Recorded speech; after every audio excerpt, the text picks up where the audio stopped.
series here. This is called a preacher curl. Now, as you can see, Kevin's got himself in there. His elbows are down.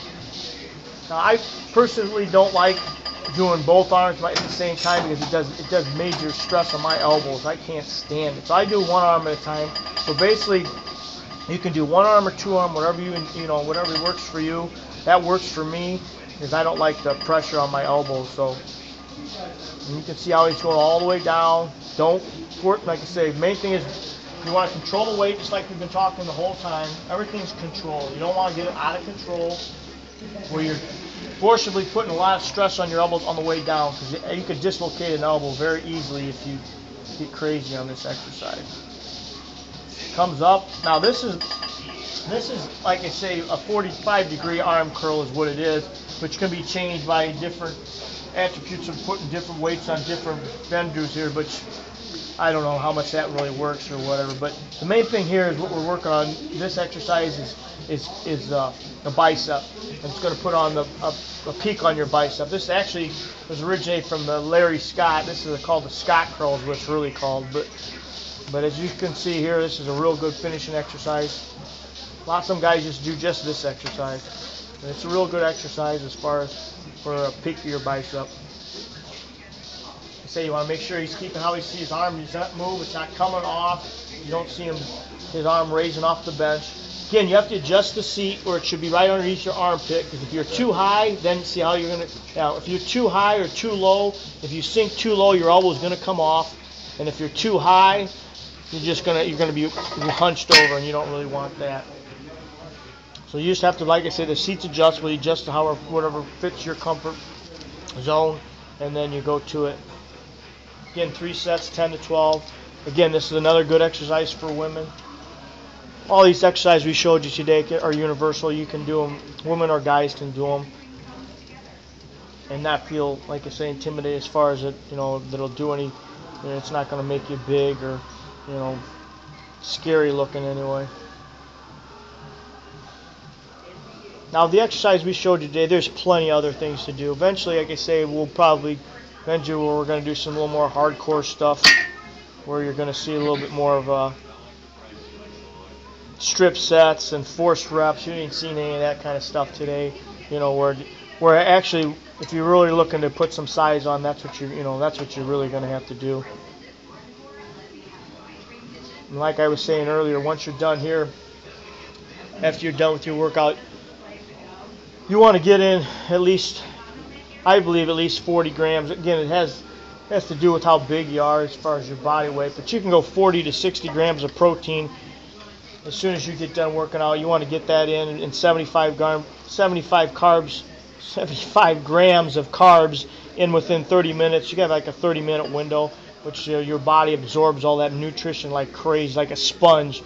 I mean, that is like your most important meal as far as for your workout, as far as your body, is after your workout.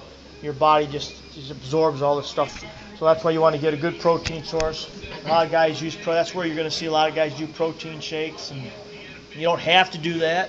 But like I say, the protein shakes are like Isopro whey protein. That stuff is so diluted that it just absorbs right into your body. Like if you go home and eat food,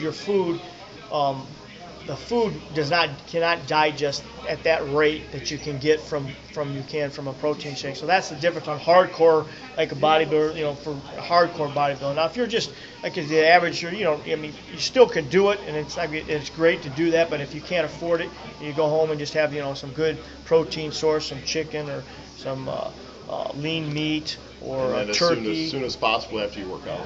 Yeah, within, like I say, what I normally do is I'll have that shake, like probably 60 grams of protein and 75 grams of carbs. That's your complex carbs you want this at this point. So you want the simple, you want a spike, a sugar spike, and then after that, an hour to hour and a half, then I'm going to eat a meal. So that's you don't want to eat a meal with your shake, because that's what you eat. Right. That's counterproductive. Right. So you have that shake, and then within an hour and a half at the most, then you want to have your meal, and then you go from there.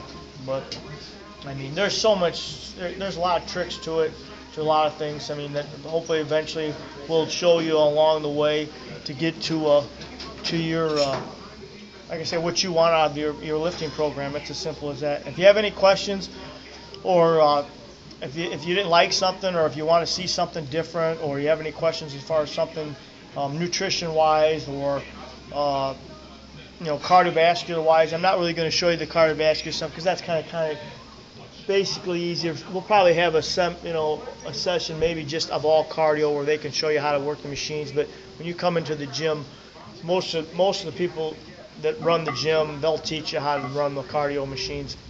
And basically what you're going to do is, get yourself set up on something you would enjoy to do for, a minimum of 25 minutes. If you're not doing cardio for at least 25 minutes, you're not getting anything out of it.